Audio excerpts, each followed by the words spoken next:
দেখুন, আমরা যখন কোনো খাবারের দোকানে খেতে যাই, বিশেষ করে ছোট দোকানে, মানে যে সমস্ত দোকান রাস্তার উপরে ঠেলা লাগিয়ে দোকানদারি করে, সেই সমস্ত দোকানে কিন্তু আজকাল আমরা অনেক সময় যাই।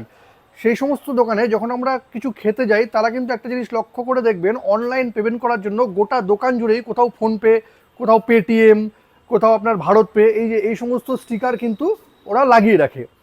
এবার প্রবলেম কি হয়, দোকানগুলোতে এত ভিড় হয়, কাস্টমার কিন্তু সেই সমস্ত ইউপিআই জাস্ট স্ক্যান করে পেমেন্ট করে দোকানদারকে দেখিয়ে দেয়, দাদা আমি পেমেন্ট করে দিলাম। কিন্তু প্রবলেম হলো, সেই দোকান যখন বন্ধ থাকে তখন কিন্তু অনেক খারাপ লোক, অনেক দুষ্কৃতী, তারা কি করে, স্ক্যামার, ওরা কি করে, এটার উপরেই কিন্তু তাদের নিজেদের যেটা ইউপিআই যে পিকচারটা আছে সেটা লাগিয়ে দেয়।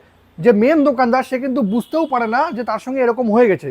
এবার সাধারণ লোক যখন পেমেন্ট করবে, তখন কিন্তু সেই পেমেন্টটা সেই দোকানদারের কাছে না গিয়ে সেই স্ক্যামারের কাছে চলে যায়। ইন্ডিয়াতে কিন্তু এরকম ঘটনা প্রচুর ঘটছে। তাই এই সমস্ত পেমেন্ট করার আগে অবশ্যই কিন্তু দেখে নেবেন আপনি ঠিক জায়গায় পেমেন্টটা করছেন কিনা।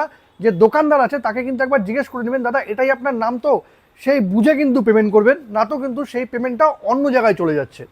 ভিডিওটা কিন্তু একটা সতর্কতামূলক ভিডিও।